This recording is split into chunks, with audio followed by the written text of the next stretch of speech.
देख रहे हैं दिल्ली दर्पण टीवी और आपके साथ मैं हूं खुशबू शर्मा। आज सबसे पहले बात करते हैं दिल्ली के वैश्य और अग्रवाल समाज की, जिनकी लगभग सभी संस्थाओं ने संयुक्त रूप से सम्मेलन करके बीजेपी से अपनी जनसंख्या और अपनी काबिलियत के हिसाब से 60 से 70 निगम सीटों की मांग की है। हरियाणा के उद्योग मंत्री विपुल गोयल की अगुवाई में करीब 2500 लोगों की मौजूदगी में प्रदेश अध्यक्ष मनोज तिवारी ने भी भरोसा दिलाया कि आने वाली 26 तारीख को जब प्रत्याशियों की सूची जारी होगी तो अग्रवाल समाज को निराश नहीं होना पड़ेगा। दिल्ली का अग्रवाल वैश्य समाज बीजेपी के साथ रहा है। वैश्य अग्रवाल समाज और भाजपा नाम से हो रहा ये विशाल सम्मेलन बीजेपी को यही समझाने की कोशिश है। इस समाज की शिकायत है कि नोटबंदी के बाद हुई तकलीफ के बावजूद भी वो बीजेपी के साथ खड़ा रहा। वो ना संख्या में कम है और ना ही सेवा भाव में, लेकिन उसे उसकी संख्या के हिसाब से सत्ता में साझेदारी नहीं मिल रही है। हरियाणा के उद्योग मंत्री विपुल गोयल की अगुवाई और बीजेपी प्रदेश अध्यक्ष मनोज तिवारी की मौजूदगी में हुए इस सम्मेलन में अग्रवाल समाज ने मांग की है कि उसे दिल्ली में उसकी संख्या और योग्यता के हिसाब से 60 से 70 सीटें चाहिए। बीजेपी प्रदेश अध्यक्ष मनोज तिवारी ने भी उन्हें भरोसा दिया कि आने वाली 26 तारीख को प्रत्याशियों की सूची जारी होगी तो अग्रवाल समाज को शिकायत नहीं होगी। दिल्ली के जितने भी अग्रवाल संस्थाएं हैं, वैश्य संस्थाएं हैं, 272 संस्थाएं, सभी के प्रतिनिधि यहाँ पर उपस्थित थे और उन्होंने एक मत से भारतीय जनता पार्टी और नरेंद्र मोदी जी में अपनी आस्था जताई और आने वाले नगर निगम चुनावों में उन्होंने यहाँ पर कहा कि वो हर तरीके से पूरे जोश खरोश और तन मन धन सब तरीके से भारतीय जनता पार्टी के साथ हैं। 26 तारीख को टिकटों की घोषणा होगी। अब देखिए तो मैंने बता दिया कि 26 को निश्चित रूप से इस वैश्य अग्रवाल समाज को टिकट बंटवारों में पूरा उनका हक मिलेगा, इस बात का आश्वासन देता हूँ। 26 तारीख को करेगा तो कह दिया।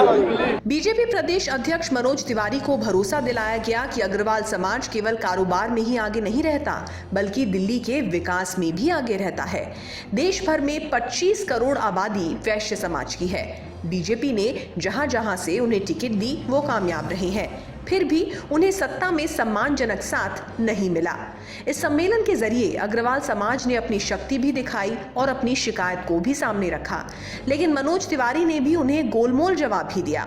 ऐसे में बीजेपी उनकी मांगों को पूरा करेगी, इसे लेकर समाज ज्यादा सकारात्मक और उत्साहित नहीं है। समाज के जितने भी दिल्ली में लगभग 80 के करीब घटक हैं, चाहे जैन समाज हो, अग्रवाल समाज हो, खंडेलवाल समाज हो, महावर समाज हो, आज सारे समाज के लोगों का, वैश्य समाज के लोगों का एक समूह यहाँ पर है और आदरणीय अध्यक्ष जी ने, दिल्ली के अध्यक्ष जी ने ये आश्वासन दिया है कि दिल्ली के वैश्य समाज के लोगों को ज़्यादा से ज़्यादा दिल्ली की राजनीति में भागीदारी दी जाएगी और उनको उनका प्रतिनिधित्व मिलेगा। और जैसे कि लोग जानते हैं, ये बात बड़ी चर्चा में रहती है कि भारतीय जनता पार्टी वैश्य समाज के लोगों की पार्टी है और यहाँ ये काम करने वाले लोग हैं, न केवल ये काम करते हैं, तन से, मन से और धन से हर प्रकार से पार्टी की सेवा करते हैं, ऐसा आश्वासन अध्यक्ष ने दिया है। देखिए, जो मनोज जी ने कहा है और विपुल जी ने जो आश्वासन दिया है, क्योंकि आज का ये जो संगठन है ना, यहाँ 4000 व्यक्ति उपस्थित है। 4000 का मतलब है सीधा 50% वोटर इफेक्ट होगा यदि जो इन्होंने आश्वासन दिया है, यदि आश्वासन पे पूरा उतरते हैं तो। और मेरा इनसे और एक निवेदन है कि जिन लोगों को जो एग्जिस्टिंग एमएलए हैं या काउंसलर हैं, उन लोगों को जैसे दूर रखा गया तो उनको कहीं ना कहीं इस प्रकार का सम्मान मिलना चाहिए कि ताकि वो चुनाव के अंदर बढ़ चढ़ के हिस्सा लें और पहले से ज़्यादा वर्किंग करें, ऐसा मेरा मानना है। दिल्ली की राजनीति में वैश्य समाज का दबदबा रहा है। नोटबंदी और मनोज तिवारी को बीजेपी अध्यक्ष बनाए जाने के बाद कहीं वैश्य समाज बीजेपी से खिसक न जाए, बीजेपी को ये भी डर है। वैश्य समाज इसी डर का फायदा उठाकर बीजेपी से अपनी संख्या और अपनी शक्ति के हिसाब से दिल्ली नगर निगम में टिकटों की मांग कर रहा है। अब बीजेपी इनकी मांगों को किस हद तक पूरा करती है, ये 26 तारीख को साफ हो जाएगा। दिल्ली से दिल्ली दर्पण के लिए कैमरा पर्सन लोकेश कुमार के साथ खुशबू शर्मा की रिपोर्ट। ज्यादा खबरों के लिए आप लॉग ऑन कर सकते हैं www.dillidarpantv.com पर। इसके साथ साथ आप दिल्ली दर्पण टीवी को शेयर या सब्सक्राइब भी कर सकते हैं। मुझे इजाजत दीजिए, नमस्कार।